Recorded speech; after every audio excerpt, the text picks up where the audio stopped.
Premier livre, le livre qui dit la vérité. 3. La surveillance des élus.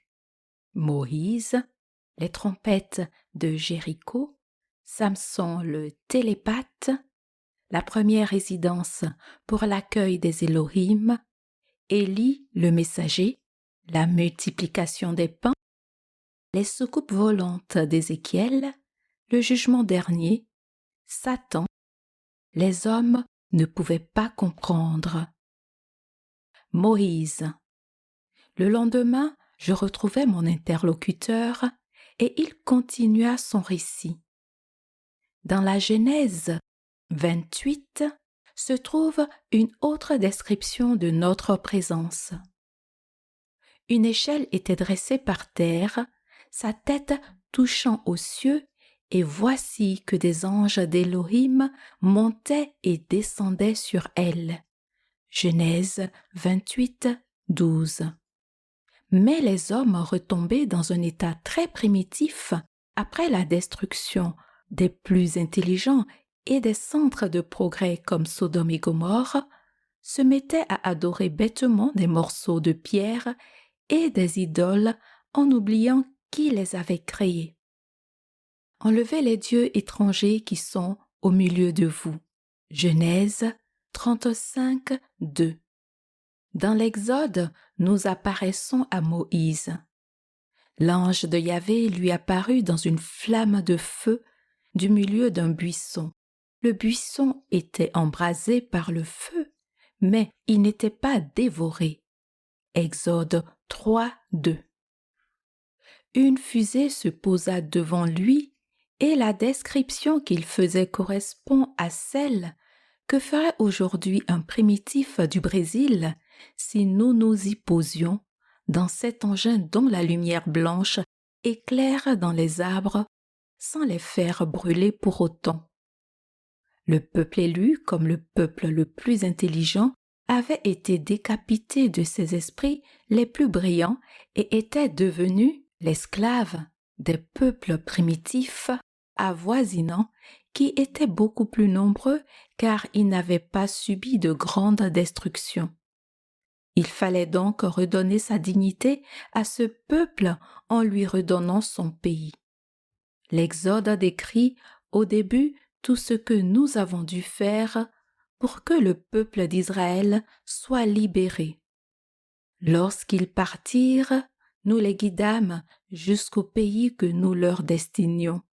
Or Yahvé marchait au-devant d'eux, le jour en colonne de nuée pour les guider sur la route, et la nuit en colonne de feu pour les éclairer en sorte qu'ils marchent jour et nuit. Exode 13, 21.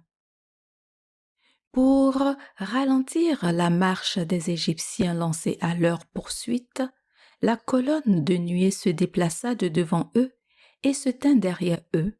La nuée était pour les uns ténèbres et pour les autres, elle éclairait la nuit. Exode 14, 19. La fumée émise derrière le peuple d'Israël faisait un rideau qui ralentissait les poursuivants. Ensuite, la traversée de l'eau est obtenue grâce à un rayon repulseur qui permet de dégager un passage. Il mit ainsi la mer à sec et les eaux se fendirent. Exode 14, 21. En ce jour, Yahvé sauva Israël. Exode 14, 30. Puis à travers le désert, la faim se fit sentir dans le peuple élu. À la surface du désert, il y eut une mince croûte. Exode 16, 14. La manne n'était qu'un aliment chimique de synthèse pulvérisé à la surface du sol et que la rosée du matin faisait gonfler. Quant au bâton de Moïse qui lui permit de faire jaillir de l'eau, Exode 17, 6, ce n'était qu'un détecteur de nappes aquatiques souterraines semblable à ceux que vous utilisez actuellement pour trouver du pétrole par exemple. Une fois l'eau localisée, il suffit de creuser. Ensuite, au chapitre 19 de l'Exode, il est énoncé un certain nombre de règles. Le peuple d'Israël, étant donné son niveau primitif, avait besoin de lois sur le plan moral et surtout sur le plan hygiénique. Elles sont énoncées dans les commandements. Les créateurs vinrent dicter ces lois à Moïse sur le mont Sinaï. Ils descendirent dans un engin volant. Il y eut des tonnerres, des éclairs et une lourde nuée sur la montagne.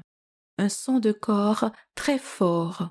Exode 19, 16. Or le mont Sinaï était tout fumant, parce que sur lui était descendu Yahvé dans le feu, et sa fumée montait comme la fumée d'une fournaise. Toute la montagne tremblait fort. Le son du cor allait en se renforçant de plus en plus. Exode 19, 18, 19.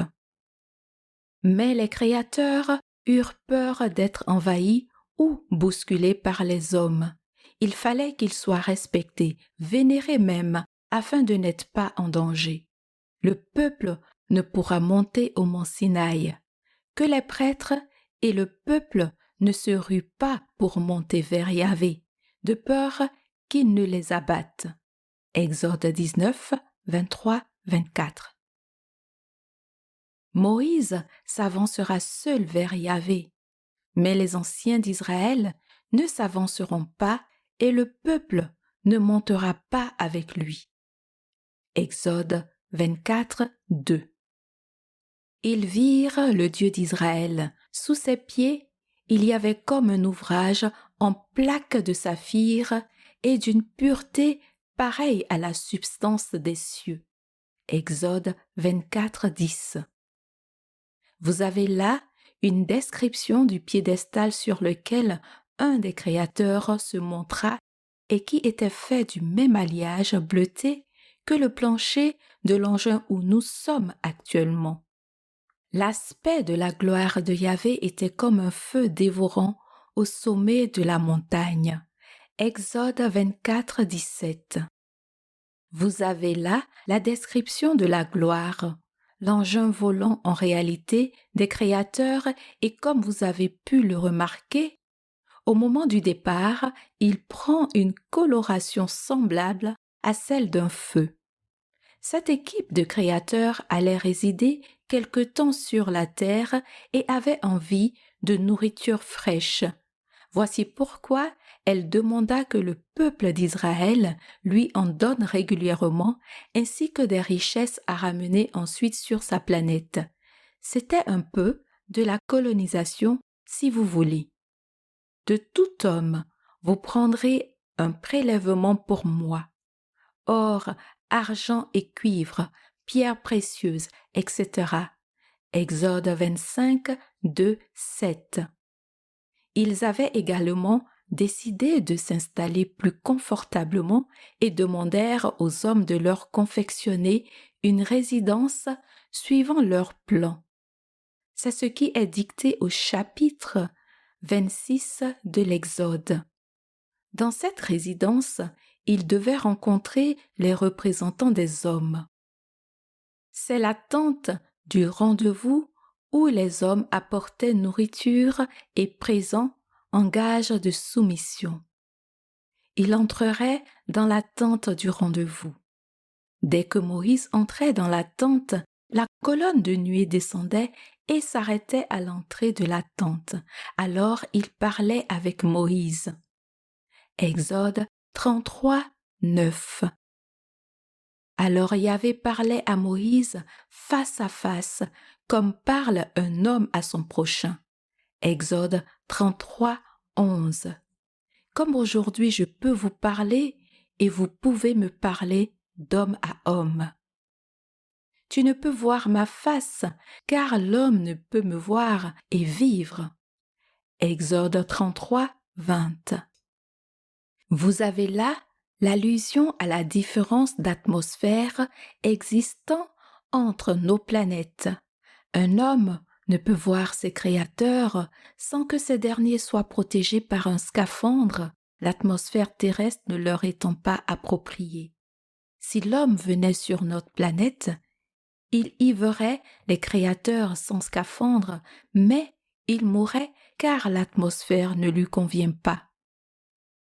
Tout le début du Lévitique explique comment les aliments offerts aux créateurs doivent être amenés pour leur ravitaillement.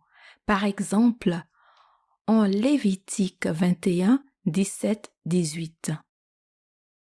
Car tout homme qui a en lui une tare n'approchera pas pour offrir l'aliment de son Dieu. Ceci, évidemment, afin d'éviter que des hommes malades ou difformes, symbole d'un échec et insupportable aux yeux des créateurs, ne se présentent devant eux. Vous avez en Nombre 11, 7, 8 la description très exacte de la manne que vos chimistes pourraient reconstituer. La manne était comme de la graine de coriandre et son aspect comme l'aspect du bédélium. Son goût était comme le goût d'une friandise à l'huile. Mais cette manne n'était qu'une nourriture chimique à laquelle les créateurs préféraient les fruits et légumes frais. Les primeurs de tout ce qui sera en leur pays et qu'ils apporteront à Yahvé. Nombre 18, 13. Plus loin, les créateurs apprennent aux hommes à faire des piqûres contre les morsures de serpents. Fais-toi un serpent brûlant et place-le sur une hampe. Quiconque aura été mordu et le verra, il vivra. Nombre 21, 8. Dès qu'un homme était mordu, il regardait le serpent d'airain, on approchait de lui une seringue et on lui faisait une piqûre de sérum. Enfin, vient la fin du voyage qui mène le peuple élu en terre promise. Ils détruisent, sur les conseils des créateurs, les idoles des peuplades primitives et occupent leur territoire. Vous détruirez toutes leurs statues de métal fondu, vous posséderez le pays. Nombre 33, 52, 54. Le peuple élu avait enfin son pays promis. Parce qu'il a aimé tes pères, il a choisi leur race après eux. Deutéronome 4, 37. Pour la traversée du Jourdain, dans Josué 3, 15, 16, dès que les porteurs de l'arche furent arrivés, les eaux qui descendent d'en haut s'arrêtèrent. Elles se figèrent en un seul bloc à une très grande distance. Les eaux furent entièrement coupées et le peuple traversa. Les créateurs firent passer le peuple élu à pied sec comme lors de la fuite devant les Égyptiens en utilisant le même rayon repulseur. Les trompettes de Jéricho. À la fin de Josué 5, il y a un contact entre un militaire créateur et le peuple élu devant la résistance d'une ville, Jéricho. Je suis le chef de l'armée de Yahvé. Je viens d'arriver. Josué 5, 14. Pour le siège de Jéricho, un conseiller militaire est envoyé au peuple juif. Vous allez comprendre très facilement comment les murailles se sont effondrées. Vous savez qu'une cantatrice, à la voix très aiguë, peut faire se fondre un verre en cristal. Eh bien, en utilisant les ultrasons très amplifiés, on peut faire s'écrouler n'importe quelle muraille en béton. C'est ce qui fut fait grâce à un instrument très compliqué que la Bible nomme trompette. Lorsqu'on traînera sur la note de la corne de bélier, dès que vous entendrez le son de la trompette, la muraille de la ville tombera. Josué 6, 5. À un moment précis, les ultrasons sont émis d'une façon synchronisée et la muraille s'effondre. Un peu plus tard, c'est un véritable bombardement qui est effectué. Yahvé lança des cieux contre eux de grandes pierres.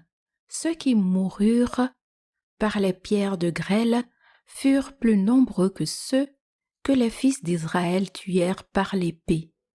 Josué 10, 11.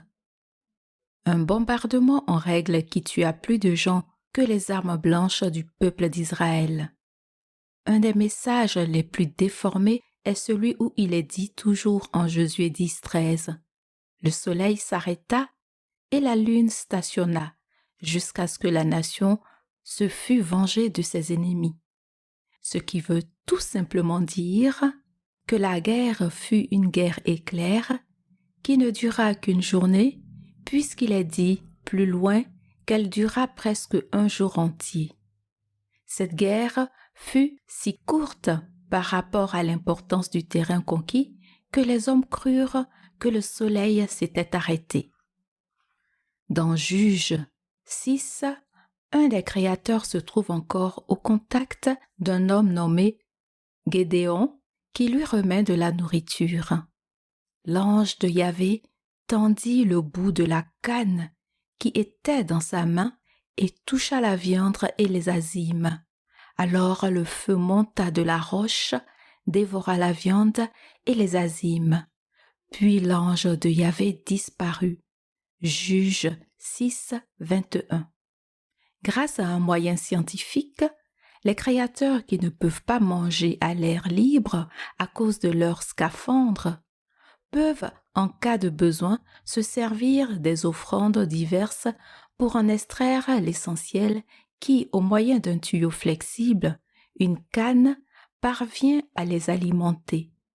Cette opération dégage des flammes qui font croire aux hommes de cette époque qu'il s'agit de sacrifices à Dieu. Dans Juge 7, les 300 hommes qui encerclent un camp ennemi avec des trompettes et sonnent tous ensemble pour rendre fous les hommes se servent d'instruments émettant des ultrasons très amplifiés. Vous savez maintenant que certains sons, poussés à l'extrême, peuvent rendre fou n'importe quel homme. Effectivement, le peuple encerclé devient fou. Les soldats s'entretuent et prennent la fuite. Samson le télépathe. Quant aux accouplements entre les créateurs et les femmes des hommes, vous en avez encore un exemple en Juge 13. L'ange de Yahvé apparut à la femme et lui dit : « Voici donc que tu es stérile, mais tu vas concevoir et enfanter un fils. » Juge 13, 3. Il était nécessaire que le fruit de cette union soit sain afin d'observer son comportement. C'est pourquoi il lui dit : « Garde-toi bien de boire du vin et de la boisson enivrante, car voici que tu vas enfanter un fils. Le rasoir ne passera pas sur sa tête, car le garçon sera, dès le sein maternel, voué à Dieu. » Juge 13, 4, 5. L'ange d'Élohim vint encore vers la femme alors que son mari n'était pas avec elle. Juge 13, 9. Vous imaginez facilement ce qui a pu se passer en l'absence du mari. Il était facile aux scientifiques de supprimer la stérilité de cette femme afin qu'elle se rende bien compte qu'elle mettait au monde un être exceptionnel et qu'elle en prenne le plus grand soin. Le fait pour les créateurs de s'accoupler avec une fille des hommes était magnifique. Il leur permettait d'avoir des fils régnant directement sur la terre dans cette atmosphère qui ne leur convenait pas. En ce qui concerne le fait de ne pas raser les cheveux, ceci est très important. Le cerveau de l'homme est comme un gros émetteur capable d'envoyer une multitude d'ondes et de pensées très nettes. La télépathie n'est en fait rien d'autre. Mais cette espèce d'émetteur a besoin d'antennes. Les antennes, ce sont les cheveux et la barbe. D'où l'importance de ne pas raser le système pileux d'un être qui aura à s'en servir. Vous avez sûrement remarqué que beaucoup de vos savants avaient des cheveux très longs et souvent une barbe. Les prophètes et les sages également. Vous comprenez mieux pourquoi maintenant. Cet enfant naquit. C'était Samson dont vous connaissez l'histoire. Il pouvait communiquer avec Dieu directement par télépathie grâce à ses antennes naturelles, ses cheveux. Et les créateurs pouvaient alors lui venir en aide dans les moments difficiles ou pour faire des prodiges renforçant son autorité. Mais quand Dalila lui eut coupé les cheveux, il ne put plus appeler à l'aide. Il eut alors les yeux crevés par ses ennemis, mais quand ses cheveux eurent repoussé, il retrouva sa force, c'est-à-dire qu'il put appeler à l'aide. Les créateurs qui firent s'abattre le temple dont il touchait les colonnes. On attribua cela à la force de Samson. Dans 1 Samuel 3, vous avez une véritable initiation à la télépathie de Élie sur Samuel. Les créateurs cherchent à entrer en rapport avec Samuel et ce dernier croit que c'est Élie qui lui parle. Il entend des voix. Va te coucher et si l'on t'appelle, tu diras parle Yahvé, car ton serviteur écoute. 1 Samuel 3, 9. Un peu comme des radios amateurs dont l'un dirait parlez, je vous entends 5 sur 5 et la conversation télépathique s'engage. Samuel, Samuel, parle Yahvé, car ton serviteur écoute. 1 Samuel 3, 10, 9. Dans l'épisode de David avec Goliath, vous avez encore une petite phrase intéressante. Qui insulte les troupes du Dieu vivant? 1 Samuel 12, 26. Ce qui montre bien la réalité de la présence à cette époque d'un Dieu tout à fait palpable. La télépathie comme moyen de communication entre les créateurs et les hommes n'était possible que quand les Elohim étaient à proximité de la Terre.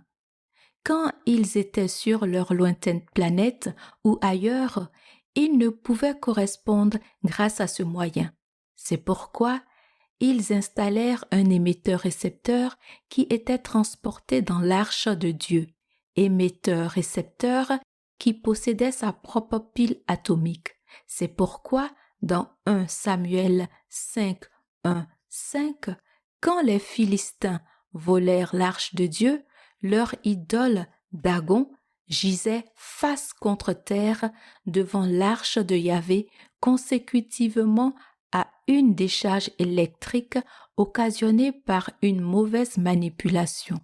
D'autre part, les radiations dangereuses des produits radioactifs leur occasionnèrent des brûlures. Il les affligea de boubons. 1 Samuel 5, 6. Même les Juifs, qui ne prenaient pas de précautions en manipulant l'arche de Dieu, étaient touchés. Uza étendit la main vers l'arche de Dieu qu'il retint parce que les bœufs se relâchaient. La colère de Yahvé s'enflamma contre Uza et Dieu le frappa là pour cette erreur. Il mourut là, près de l'arche de Dieu. 2 Samuel 6, 6, 7. L'arche avait failli se renverser et Uza, essayant de la retenir, avait touché une partie dangereuse de l'appareil. Il avait été électrocuté. Dans 1 Roi, il est dit plusieurs fois, il saisit les cornes de l'autel. 1 Roi 1, 50, 1 Roi 2, 28. ce qui est la description de la manipulation des manettes de l'émetteur-récepteur pour essayer de rentrer en rapport avec les créateurs. La première résidence pour l'accueil des Elohim. Le grand roi Salomon fit construire sur la terre une résidence somptueuse pour accueillir les créateurs quand ils venaient en visite. Yahvé a dit qu'il réside dans un nuage. J'ai donc bâti vraiment une maison pour ta demeure. 1 Roi 8, 12, 13. La gloire de Yahvé avait rempli la maison de Yahvé. 1 Roi 8, 11. La nuée remplit la maison de Yahvé. 1 Roi 8, 10. J'y résiderai au milieu des fils d'Israël. 1 Roi 6, 13. Qu'il réside dans un nuage, c'est-à-dire dans un engin en orbite autour de la terre, au-dessus des nuages, mais allez donc faire comprendre cela à des primitifs. Par ordre de Yahvé, un homme de Dieu arriva de Juda à Béthel.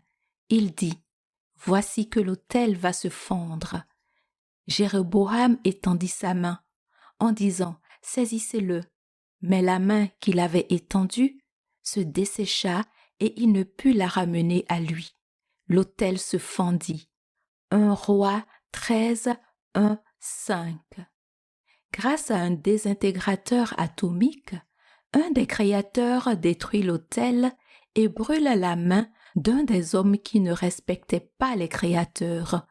Il repart vers l'un des camps terrestres des Elohim par un chemin différent afin que les hommes ne puissent les découvrir. Tu ne reviendras pas par le chemin par où tu seras allé. Il s'en alla donc par un autre chemin. 1 Roi 13, 9, 10. Un exemple de téléguidage des animaux par électrode, comme vous commencez à le découvrir, est donné en 1 Roi 17, 6. Et les corbeaux lui apportaient du pain et de la viande le matin et le soir. Les créateurs qui ont décidé d'apparaître le moins souvent possible en raison de récentes découvertes et de ne pas trop influencer la destinée de l'homme afin de voir s'il parviendra seul à l'ère scientifique, se servent de plus en plus de moyens discrets de communication avec les hommes, comme cette façon de ravitailler Élie par des corbeaux voyageurs. C'est le début d'une gigantesque expérience à l'échelle galactique entre plusieurs humanités en compétition. Les créateurs décident de se montrer moins tout en renforçant l'autorité et la renommée de leurs ambassadeurs, les prophètes, par la réalisation de miracles, c'est-à-dire l'utilité de moyens scientifiques incompréhensibles à l'époque. Vois ton fils est vivant. 1 Roi 17, 23. À présent, je sais que tu es un homme de Dieu. Roi 17, 24. Élie avait soigné et guéri un jeune enfant mourant. Il fait ensuite mettre au mont Carmel 2 taurillons sur des bûchers, l'un consacré à une idole, Baal, l'autre au Créateur. Celui qui s'allumera tout seul représentera le seul vrai Dieu à avoir. Évidemment, au moment convenu, à l'avance entre Élie et les créateurs, le bûcher qui leur était destiné s'alluma, même inondé grâce à un puissant rayon se rapprochant du laser et émis d'un vaisseau caché dans les nuages. Et le feu de Yahvé tomba, il dévora l'holocauste et le bois, les pierres et la poussière, puis il lampa l'eau qui était dans la rigole. 1 Roi 18, 38. Élie le messager. Élie fut l'objet de soins empressés de la part des créateurs. Un ange le toucha et lui dit « Lève-toi, mange ». À son chevet, il y avait une galette et une jarre d'eau. Ceci se passe en plein désert. 1 Roi 19, 5, 6. Et voici que Yahvé passe. Un vent très fort secoue les montagnes et brise les rochers par devant Yahvé. Mais Yahvé n'est pas dans le vent. Et après le vent, un tremblement de terre. Et après le tremblement de terre, un feu, mais Yahvé n'est pas dans le feu. Et après le feu, le son d'une brise légère. 1 Roi 19, 11, 12. Vous avez là la description exacte de l'atterrissage d'un engin comparable à vos fusées actuelles. Plus loin, il décrit la vision des créateurs. J'ai vu Yahvé siégeant sur son trône et toute l'armée des cieux se tenant près de lui. 1 Roi 22, 19. Les créateurs font encore usage de la télépathie, mais d'une télépathie de groupe, pour qu'aucun des prophètes ne prédise la vérité au roi. Je deviendrai un esprit de mensonge dans la bouche de tous ces prophètes. 1 Roi 22, 22. En 2 Rois 1, 12, vous avez encore la preuve de la protection que les créateurs accordent à Élie. Si je suis un homme de Dieu, que le feu descende des cieux et qu'il te dévore, toi et tes 50 hommes. Et le feu de Dieu descendit des cieux, il le dévora, lui et ses 50 hommes. Cette opération se reproduisit encore, mais la 3e fois. L'ange de Yahvé dit à Élie, « Descends avec lui, ne crains rien de sa part. » 2 Rois 1, 15. Dans 2 Rois 2, Élie est l'invité des créateurs dans un vaisseau spatial qui décolle et l'amène. Quand Yahvé fit monter Élie aux cieux dans un tourbillon, 2 Rois 2, 1. Voici qu'un char de feu et des chevaux de feu s'interposèrent entre eux deux, entre Élie et Élisée. Élie monta aux cieux dans le tourbillon. 2 Rois 2, 11.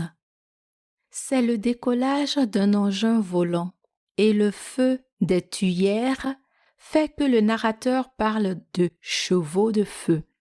Si aujourd'hui vous prenez des primitifs d'Amérique du Sud ou d'Afrique noire et que vous les faites assister au décollage d'une fusée, ils parlent de chars de feu et de chevaux de feu, en revenant dans leur tribu, incapables de comprendre, même en gros, les phénomènes scientifiques d'une façon rationnelle et voyant en cela du surnaturel, du mystique et du divin.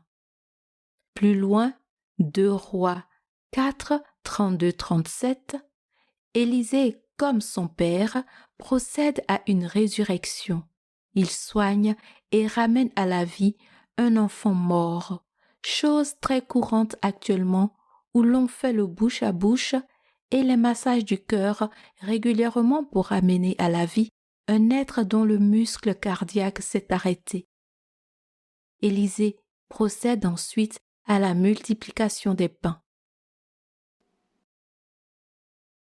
La multiplication des pains.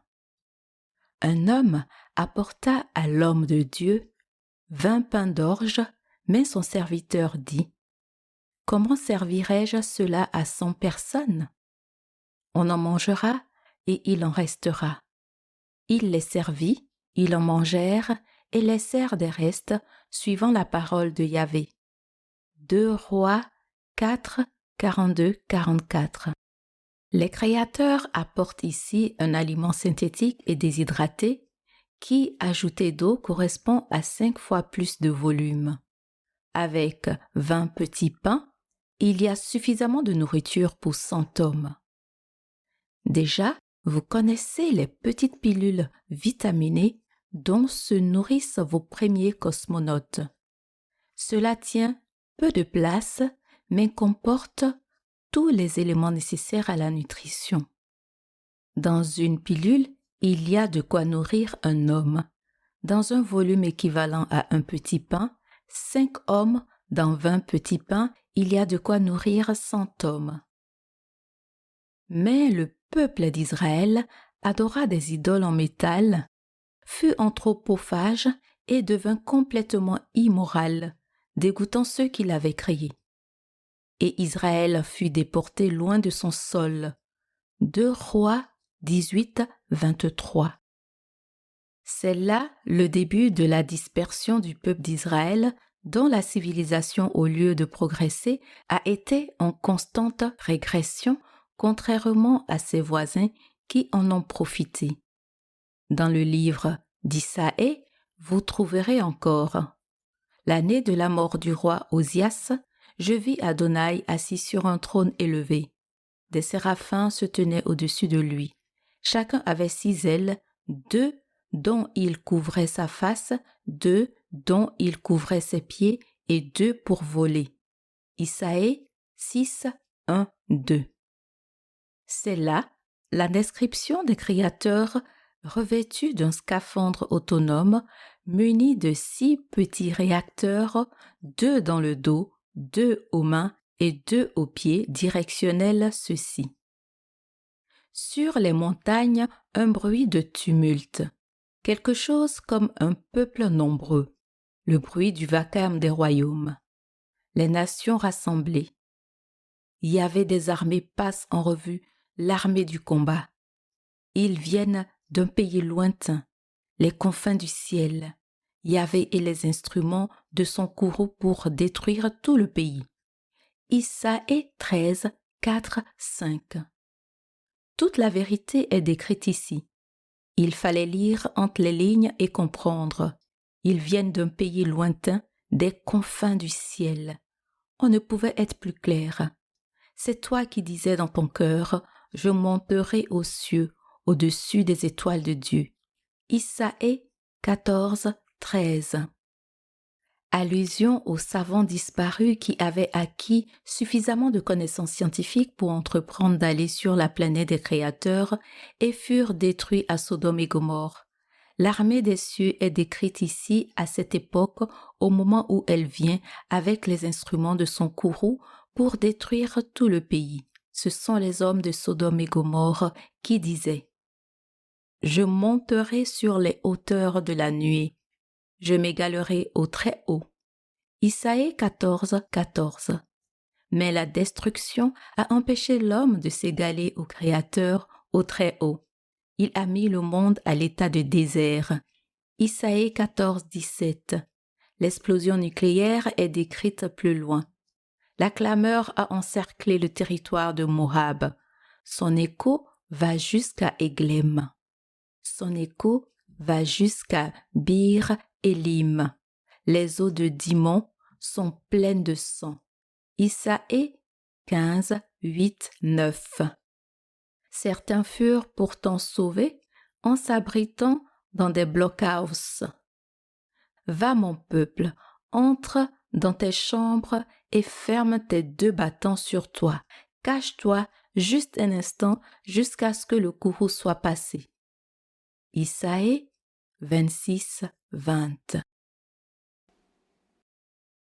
Les soucoupes volantes d'Ézéchiel.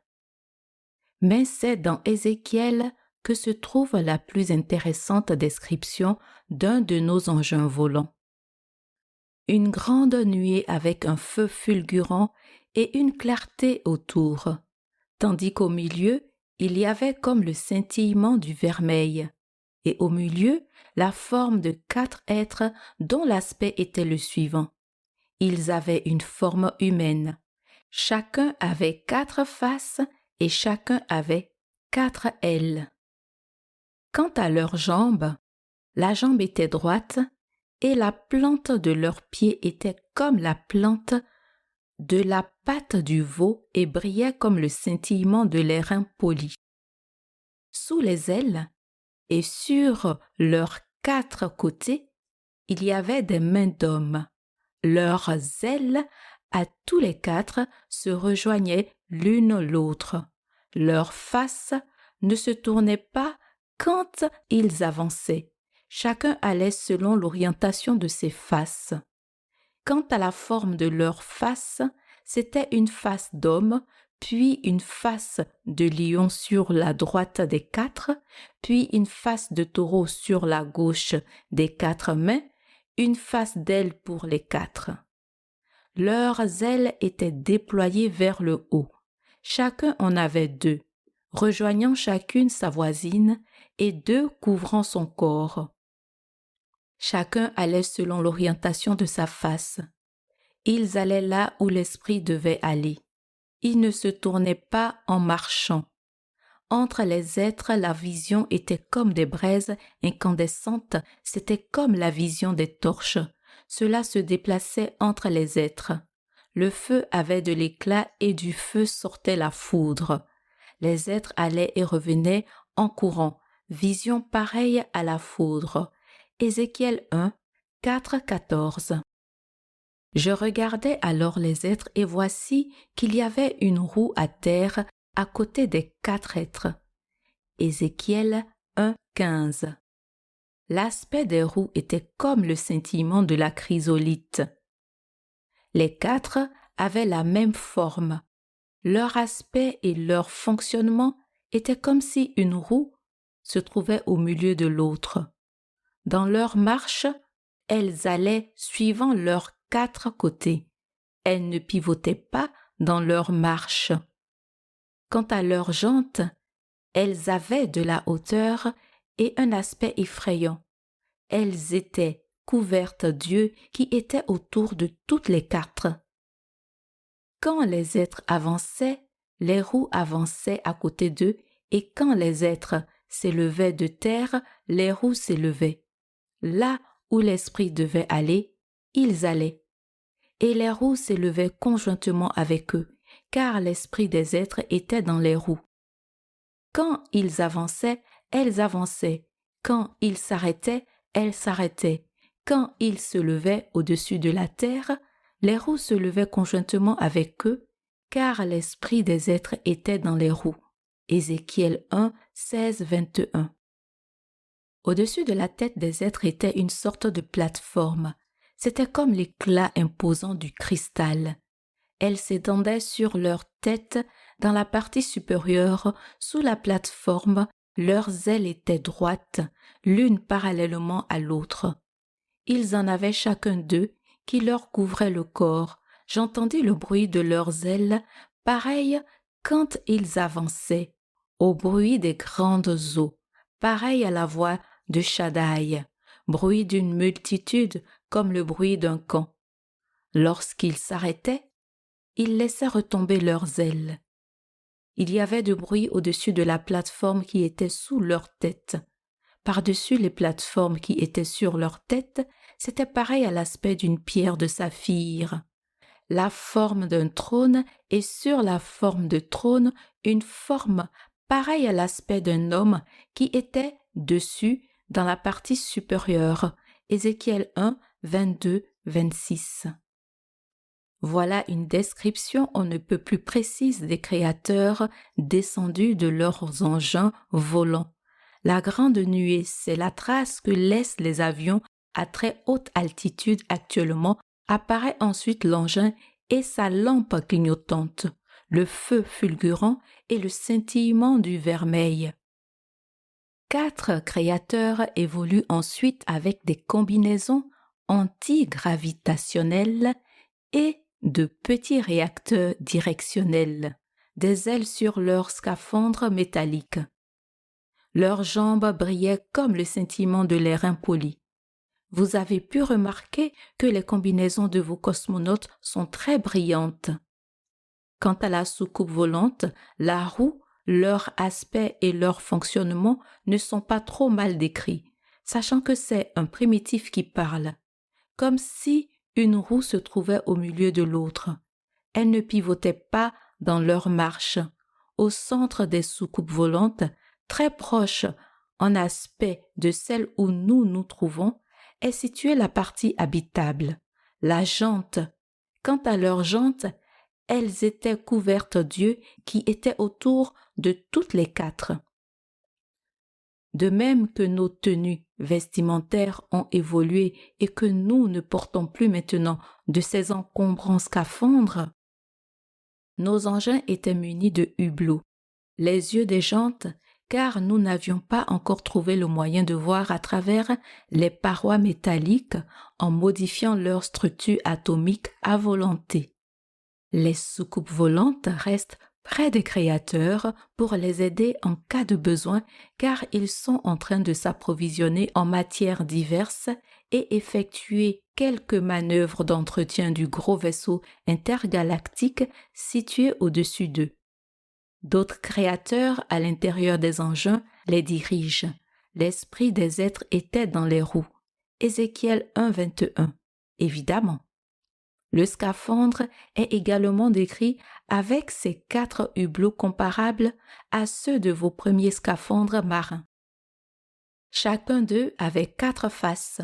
Leurs faces ne tournaient pas quand ils avançaient. Ézéchiel 1:9.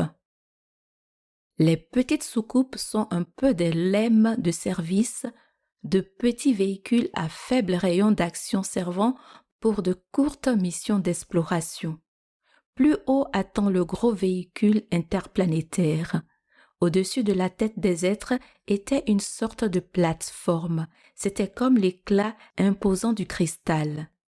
Par-dessus la plateforme qui était sur leur tête, c'était pareil à l'aspect d'une pierre de saphir. La forme d'un trône et sur la forme de trône, une forme pareille à l'aspect d'un homme dessus, dans la partie supérieure. Ézéchiel 1:22-26. Ce dernier, sur le grand vaisseau, surveillait et coordonnait le travail des créateurs. Ézéchiel, apeuré, s'est aplati face contre terre devant toutes ces choses tellement mystérieuses qu'elles ne peuvent provenir que de Dieu, mais un des créateurs lui dit : « Fils d'homme, tiens-toi sur tes jambes et je te parlerai. Écoute ce que je vais te dire et mange ce que je vais te donner. » Ézéchiel 2, 1 et 8. C'est une image semblable au fait de manger de l'arbre de la science du bien et du mal. Il s'agit en fait d'une nourriture intellectuelle. C'est d'ailleurs un livre qui est donné. Voici qu'une main était étendue vers moi et il y avait dedans le rouleau d'un livre. Il était rédigé sur la face et au revers. Ézéchiel 2, 9, 10. Il était écrit recto verso. Chose surprenante à lire à l'époque où l'on n'écrivait que d'un côté des parchemins. Le rouleau est ensuite mangé, c'est-à-dire qu'Ézéchiel en prend connaissance et ce qu'il apprend, ce que vous apprenez sur l'origine des hommes, est tellement excitant et réconfortant qu'il dit : « Je le mangeai donc et il fut dans ma bouche comme du miel pour la douceur. » Ézéchiel 3, 3. Puis Ézéchiel est transporté par le vaisseau des créateurs jusqu'au lieu où il doit répandre la nouvelle. L'esprit m'avait soulevé, il m'apporta, j'entendis derrière moi le bruit d'une grande rumeur. Ézéchiel 3, 14 et 12. Plus loin, le prophète est encore emmené dans un engin volant. L'esprit me souleva entre ciel et terre et m'amena à Jérusalem. Ézéchiel 8, 3. Ézéchiel remarque ensuite que sous leurs ailes, les chérubins ont des mains comme les hommes. Alors apparut chez les chérubins une forme de main humaine sous leurs ailes. Ézéchiel 10, 8. Les chérubins, lorsqu'ils partirent, dressèrent leurs ailes et s'élevèrent de terre sous mes yeux et les roues conjointement avec eux. Ézéchiel 10, 19. L'esprit me souleva et m'amena. Ézéchiel 11, 1. La gloire de Yahvé s'éleva du milieu de la ville et s'arrêta sur la montagne qui est à l'orient de la ville. L'esprit me souleva et m'emmena en Chaldée. Ézéchiel 11, 23-24. Autant de voyages pour Ézéchiel dans un des engins volants des créateurs. Yahvé me fit sortir et me déposa au milieu de la vallée. Ézéchiel 37, 1. là, un miracle va avoir lieu. Les créateurs vont ressusciter des hommes dont il ne reste que des ossements. Comme précédemment dans chaque particule d'un être vivant, il y a toutes les informations nécessaires à la reconstitution de l'être tout entier. Il suffit de placer une de ces particules pouvant provenir de débris osseux dans un appareil qui fournit toute la matière vivante nécessaire à la reconstitution de l'être originel. La machine fournit la matière, la particule donne les informations, les plans suivant lesquels l'être doit être constitué. Comme un spermatozoïde possède toutes les informations pour créer un être vivant jusqu'à la couleur de ses cheveux ou de ses yeux. Fils d'homme, ces ossements peuvent-ils revivre? Il y eut un bruit, et voilà que ce fut un branle-bas. Il y avait sur les ossements des nerfs, de la chair croissait, et il étendit sur eux de la peau par-dessus. Ils prirent vie et se dressèrent sur leurs pieds, armées très très nombreuses. Ézéchiel 37, 3, 7, 8, 10. Tout cela est très facile à réaliser et vous le ferez un jour. D'où l'utilité du rite très ancien de faire des sépultures le mieux protégées possible des grands hommes qui pourront un jour être ainsi ramenés à la vie et ce d'une manière perpétuelle. C'est une partie du secret de l'arbre de vie de l'éternité. Ézéchiel est encore emmené par un engin volant qui le conduit près d'un homme revêtu d'un scaphandre dans le chapitre 40. Il m'emmena et me déposa sur une très haute montagne sur laquelle il y avait comme les constructions d'une ville au midi. Il y avait un homme dont l'aspect était comme l'aspect de l'airain. Ézéchiel 40, 2, 3. Cette ville est une des bases terrestres qu'avaient les créateurs à cette époque, toujours sur de hautes montagnes afin de n'être pas importunés par les hommes. L'homme à l'aspect d'airain est bien sûr revêtu d'un scaphandre métallique, de même qu'en raison de notre petite taille, on nous prend pour des enfants, des chérubins. Les prêtres, chargés du service des créateurs dans leur résidence terrestre, le temple que visite Ézéchiel, avaient des vêtements aseptiques pour faire leur service et ces vêtements devaient rester dans le temple pour ne pas risquer de ramener des germes dangereux pour les créateurs. Quand les prêtres sortiront, ils laisseront là les vêtements avec lesquels ils officient, car ces vêtements sont saints. Ézéchiel 42, 14. Ils auraient dû écrire « car ces vêtements sont saints ». S-A-I-N-S. Subtilité incompréhensible pour des primitifs défiant tout ce qui leur était dit ou montré. Au chapitre 43, le grand vaisseau appelé respectueusement « gloire de Dieu » approche. Et voici que la gloire du Dieu d'Israël vint de la direction de l'Orient avec un bruit comme le bruit des grandes eaux et la terre resplendit de sa gloire. Ézéchiel 43, 2. Seul le prince a le droit de venir s'entretenir avec les créateurs. Cette porte restera fermée, elle ne sera pas ouverte et personne n'y entrera, car Yahvé, Dieu d'Israël, y est entré. Elle restera fermée. Ézéchiel 44, 2. Il ne voulait pas être dérangé. Quant au prince, en tant que prince, il pourra s'y asseoir pour manger son pain devant Yahvé. Ézéchiel 44, 3. Mais le prince devait venir par un sas où il était aseptisé grâce à des rayons spéciaux. Il viendra par l'itinéraire du vestibule de la porte et sortira par le même chemin. Ézéchiel 44, 3. Les prêtres lévites sont là pour assurer le service des créateurs. Ce sont eux qui s'approcheront de moi pour me servir et ils se tiendront devant moi pour m'offrir la graisse et le sang. Ce sont eux qui s'approcheront de ma table pour me servir. Ézéchiel 44, 15, 16. Lorsqu'ils franchiront les portes du parvis intérieur, ils revêtiront les habits de lin. Ils ne se ceindront de rien qui fasse transpirer.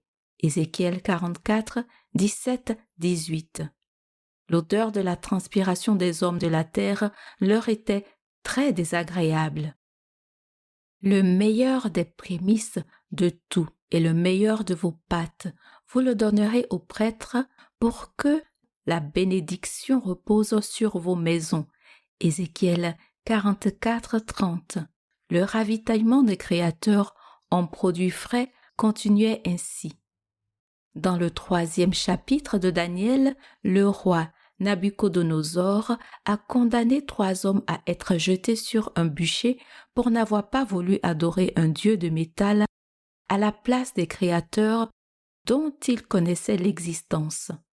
Mais les 3 hommes sont sauvés par un des créateurs qui vient à leur secours dans le brasier et qui, grâce à un rayon refoulant et réfrigérant, refoule la chaleur et les flammes d'autour d'eux et leur permet d'en sortir sans avoir souffert le moins du monde.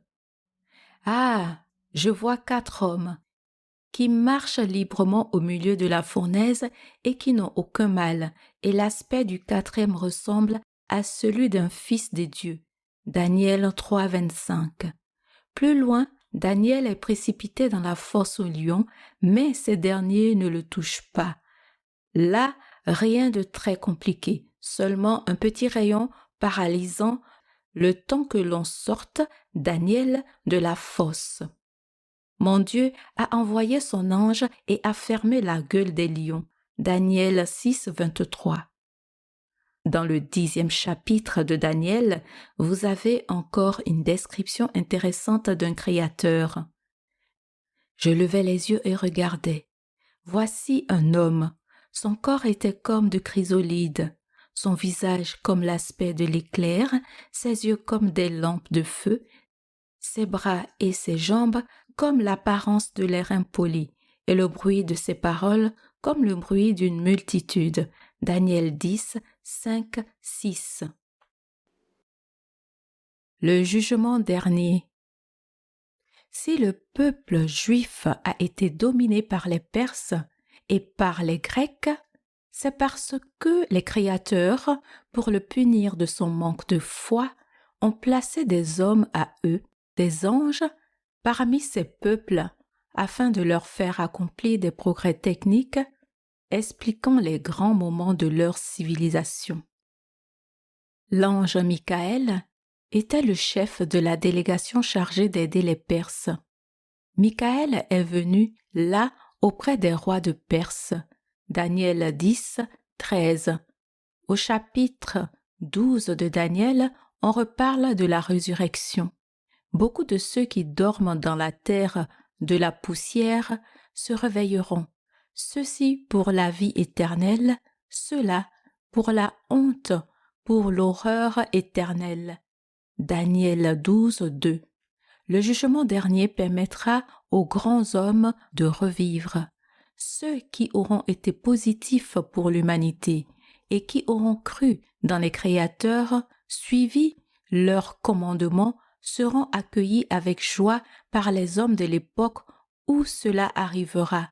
Par contre, tous les mauvais hommes auront honte devant leur juge, mais vivront dans le regret éternel en exemple pour l'humanité. Les gens intelligents brilleront comme l'éclat du firmament et ceux qui ont amené beaucoup à la justice comme les étoiles. Daniel 13, 3. Les génies seront les plus estimés et les plus récompensés, et les hommes justes, ayant permis au génie de s'épanouir ou à la vérité de triompher, seront également récompensés. Et toi, Daniel, garde secrète ces paroles et scelle le livre jusqu'au temps de la fin. Beaucoup chercheront ça et là, et la connaissance s'accroîtra. Daniel 12, 14. Ces paroles ne pourront effectivement être comprises que quand l'homme sera parvenu à un niveau de connaissance scientifique suffisant, c'est-à-dire maintenant, et tout cela se produira lorsque s'achèvera l'écrasement de la force du peuple saint. Daniel 12, 7. Lorsque le peuple d'Israël retrouvera son pays après la longue dispersion. L'État d'Israël fut créé voici quelques dizaines d'années en même temps que l'explosion scientifique des hommes de la terre. Va, Daniel, car ces paroles sont secrètes et scellées jusqu'au temps de la fin. Daniel 12, 9. Tout cela ne pourra être compris qu'à cette époque-là. Maintenant, tout cela peut être compris. Depuis quelques années, les progrès scientifiques ont été tels, avec notamment les débuts pour l'homme de l'exploration spatiale, que tout paraît possible à juste titre aux yeux des hommes. Plus rien n'étonne les gens qui sont habitués à voir n'importe quel prodige se dérouler devant eux sur leur écran de télévision. Ils peuvent sans grand étonnement apprendre qu'ils sont réellement faits à l'image de Dieu, leur Créateur tout-puissant, jusque dans leurs possibilités scientifiques. Les miracles deviennent compréhensibles. Dans Jonas, le grand poisson qui avale le prophète est très intéressant. Une fois Jonas jeté à la mer du petit bateau, Yahvé commanda à un grand poisson d'avaler Jonas, et Jonas fut dans les entrailles du poisson 3 jours et 3 nuits.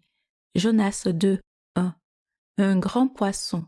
En réalité, un sous-marin, comme vous les connaissez maintenant, mais qui, pour les hommes de l'époque, ne pouvait être qu'un grand poisson, même si les sucs gastriques d'un tel poisson avaient digéré très vite un homme sans espoir de retour à l'air libre. Il aurait d'autre part fallu qu'il fasse de l'aérophagie pour que l'homme y respire. Dans ce sous-marin, les créateurs peuvent s'entretenir avec Jonas et se tenir au courant de l'évolution des événements politiques de l'époque. Alors Yahvé commanda au poisson et celui-ci cracha Jonas sur la terre sèche. Jonas 2, 11. Le sous-marin s'est approché près du rivage et Jonas est revenu sur la terre ferme. Dans Zacharie 5, il y a encore la description d'un engin volant. Je recommençai à lever les yeux et j'eus une vision. Et voici un rouleau volant d'une longueur de 20 coudées, 9 mètres et d'une largeur de 10 coudées, 4 mètres 50. Zacharie 5, 1, 2. Un peu plus loin apparaissent pour la première fois les femmes des créateurs. Et voici qu'apparurent 2 femmes. Il y avait du vent dans leurs ailes, car elles avaient des ailes comme des ailes de cigogne. Zacharie 5, 9. 2 compagnes féminines des créateurs équipés de combinaisons de vol autonomes évoluent devant Zacharie. Dans les psaumes 8, il est dit, en parlant de l'homme, « Tu l'as fait de peu inférieur aux Elohim » Psaume 8, 6. Les hommes sont presque aussi forts intellectuellement que leur Créateur. Ils n'ont pas osé écrire ceux qui ont recopié égal aux Elohim comme cela avait été dicté. Son point de départ est à un bout des cieux et son orbite à l'autre bout. Psaume 19, 7. Les créateurs sont venus d'une planète très éloignée de l'orbite terrestre. Pour le soleil, il a dressé une tente sur la mer. Psaume 19, 5. Nouvelle allusion à l'amas de terre qui fut créé quand l'océan recouvrait la terre et forma le continent originel. Du haut des cieux, Yahvé regarde, il voit tous les fils de l'homme du lieu de son habitation, il observe tous les habitants de la terre. Psaume 33, 13, 14. Les créateurs surveillent de leurs engins volants les agissements de l'humanité comme ils l'ont toujours fait. Satan. Dans Job 1, vous avez l'explication de ce qu'était Satan. Il advint un jour que les fils d'Élohim vinrent se présenter devant Yahvé et Satan vint aussi parmi eux. Job 1, 6. Elohim, cela veut dire littéralement venu du ciel en hébreu. Les fils d'Elohim, donc les créateurs, qui surveillent les hommes, font régulièrement des rapports sur leur planète d'origine, montrant pour la plupart que les hommes les vénèrent et les aiment. Mais l'un d'entre eux, nommé Satan, fait partie de ceux qui ont toujours condamné la création d'autres êtres intelligents sur une planète aussi proche que la Terre, y voyant une menace possible. Aussi, devant la dévotion de Job, un des plus beaux exemples d'homme aimant ses créateurs, il dit « Satan répondit à Yahvé et dit « Est-ce gratuitement que Job craint Elohim? Veille étendre ta main et frapper tout ce qui est à lui. À coup sûr, il maudira ta face. » Et Yahvé dit à Satan « Voici que tout ce qui est à lui est à ta discrétion. Sur lui seulement n'étends pas ta main. » Job 1, 9, 11, 12. Le gouvernement, devant l'affirmation de Satan qui dit que Job, s'il n'était pas richissime, n'aimerait pas ses créateurs, donne les pleins pouvoirs à Satan afin qu'il ruine Job. On verra bien alors s'il vénère encore ses créateurs. C'est pour cela qu'il ne faut pas le tuer. Devant l'obstination de Job, une fois ruiné à respecter ses créateurs, le gouvernement triomphe devant l'opposition. Satan, mais ce dernier répond qu'il a perdu beaucoup de choses, mais est toujours en bonne santé. Le gouvernement lui donne carte blanche à condition qu'il ne le tue pas. Le voici à ta discrétion. Sauvegarde seulement sa vie. Job 2, 6. Toujours dans le livre de Job, une petite phrase au chapitre 37 est intéressante. Étendras-tu avec lui des nuages solides comme un miroir de métal fondu? Job 37, 18. Est-ce que l'homme est capable de faire des nuages solides, des engins volants métalliques en réalité? Les hommes de l'époque pensent que cela est impossible à d'autres qu'à Dieu. Cela existe pourtant actuellement. Finalement, devant l'humilité de Job, les créateurs le guérissent et lui redonnent richesse, enfants et santé. Les hommes ne pouvaient pas comprendre. Dans Tobie, l'un des robots des créateurs nommé Raphaël vient aussi éprouver les réactions des humains face à eux. Et il repart ensuite après leur avoir prouvé qui il était. Tous les jours, je me rendais visible pour vous. Je ne mangeais ni ne buvais. Je remonte vers celui qui m'a envoyé et écrivais dans un livre tout ce qui s'est accompli. Tobie 12, 19, 20. Tout cela est facile à voir dans les écrits, encore faut-il essayer de comprendre. Ce qu'est la sagesse et comment elle est née, je le ferai savoir, je ne vous cacherai aucun secret, mais je remonterai jusqu'au début de sa genèse et mettrai en lumière sa connaissance sans passer à côté de la vérité. La sagesse de Salomon 6, 22. Quand le temps en sera venu, la sagesse, la science qui a permis à tout cela d'exister, sera connue de l'homme en temps voulu. Les écrits bibliques seront la preuve de tout cela.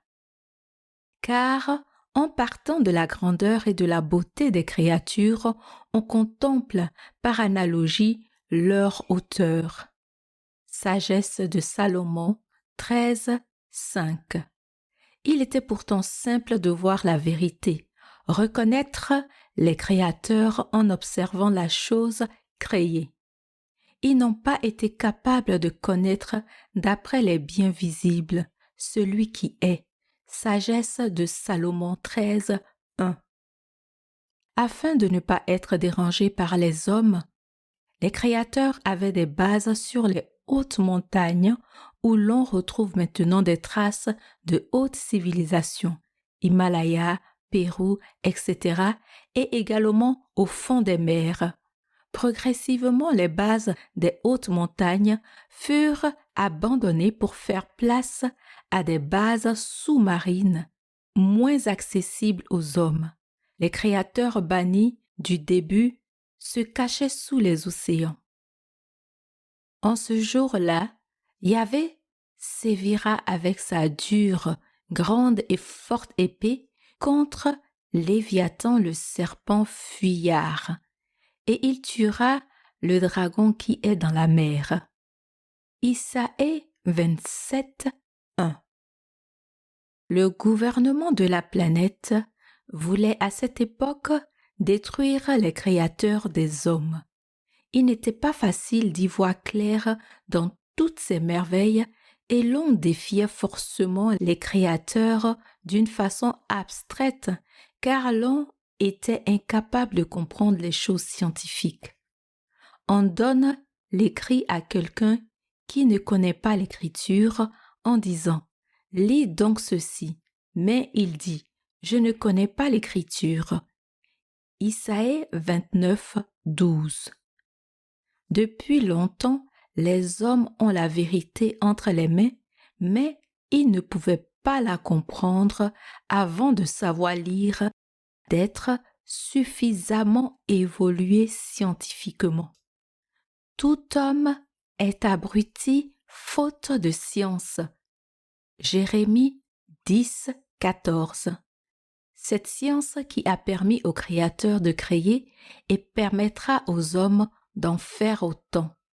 Yahvé m'a créé principe de sa voix, antérieurement à ses œuvres, dès lors, dès l'éternité, j'ai été formé, dès le début antérieurement à la terre, quand il établit les cieux, j'étais là, quand il imposa à la mer sa limite pour que les eaux se franchissent, par son bord, j'étais à son côté.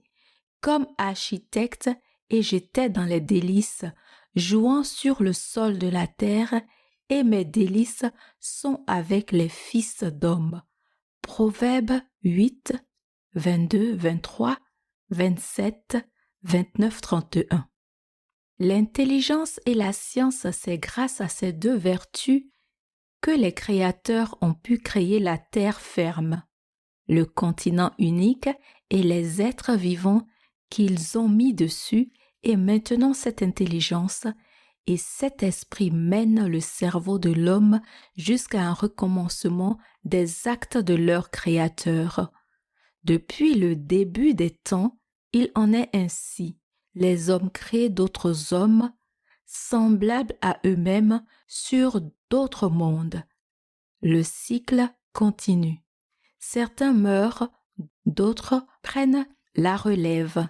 Nous sommes vos créateurs et vous créerez d'autres hommes. Ce qui déjà fut et ce qui doit être a déjà été. L'Ecclésiaste 3, 15. La supériorité de l'homme sur la bête est nulle, car tout est vanité. L'Ecclésiaste 3, 19. Les animaux eux aussi ont été créés et seront recréés. Tout comme l'homme, ni plus ni moins. Les espèces qui disparaissent pourront revivre quand vous saurez les recréer. Nous, les créateurs, nous voulons nous montrer officiellement que si l'homme nous est gré de l'avoir créé, nous avons peur d'une rancune que nous n'admettrions pas. Nous aimerions entrer en contact avec vous et vous faire bénéficier de notre considérable avance scientifique. Si nous étions sûrs que vous ne vous retourniez pas contre nous et que vous nous aimiez comme des pères. Malheur à quiconque récrimine contre celui qui l'a formé. L'argile dira-t-elle à celui qui la façonne, « Que fais-tu? Ton œuvre n'a pas de valeur. » Malheur à qui dit à son père, « Qu'as-tu engendré? » Isaïe 45, 9, 10. Je t'ai éprouvé dans le creuset du malheur. c'est pour l'amour de moi que j'ai agi. Isaïe 48, 10, 11. C'est dans la crainte que les hommes n'aiment pas leur Créateur qu'ils les ont laissés faire tout seuls des progrès scientifiques presque sans les aider. L'emblème que vous voyez gravé sur cet engin et sur ma combinaison représente la vérité. C'est aussi l'emblème du peuple juif, l'étoile de David qui veut dire « Il en est en haut comme il en est en bas » et en son centre, le svastika qui veut dire que tout est cyclique, le haut devenant bas et le bas devenant haut. Les origines et le destin des créateurs et des hommes sont semblables et liés. Ne le savez-vous pas? Ne l'avez-vous pas entendu? Ne vous l'a-t-on pas exposé depuis le commencement? N'avez-vous pas compris la fondation de la terre? Isaïe 40, 21. La trace des bases des créateurs sur les hautes montagnes se trouve dans Amos. Lui qui marche sur les hauteurs de la terre. Amos 4, 13. Les bases des créateurs étaient au nombre de 7. Quant à ces 7, ce sont les yeux de Yahvé, ceux qui circulent par toute la terre. Zacharie 4, 10. D'où le chandelier à 7 branches dont le sens a été perdu et qui à l'origine était au QG des créateurs un central comportant 7 témoins lumineux leur permettant de rester en contact avec les autres bases et avec l'engin interplanétaire en orbite autour de la Terre, en ce qui concerne l'allusion à la télépathie. Car la parole n'est pas encore sur ma langue, que déjà Yahvé tu la connais toute. Tu me cernes derrière et devant, puis tu mets la main sur moi. Science trop mystérieuse pour moi, elle est trop haute, je n'y puis atteindre. Psaume 139, 4, 6. La télépathie est inimaginable à cette époque, science trop mystérieuse pour moi. De même que l'astronomie et les voyages interplanétaires étaient inimaginables eux aussi. Il compte le nombre des étoiles. Il les appelle toutes par leur nom. Il est grand, notre Seigneur est très fort. Son intelligence est incalculable. Psaume 147, 4, 5. La télécommunication non plus ne pouvait pas être comprise à cette époque. Lui qui adresse sa parole à toute la terre, son verbe court à toute vitesse. Psaume 147, 15. Nous arrivons à la charnière décisive de l'œuvre des créateurs quant à son orientation. Il décide alors de laisser les hommes progresser scientifiquement sans plus jamais intervenir directement, ayant compris qu'eux-mêmes, ils ont été créés de la même façon et qu'en créant des êtres semblables à eux, ils ont permis au cycle de continuer.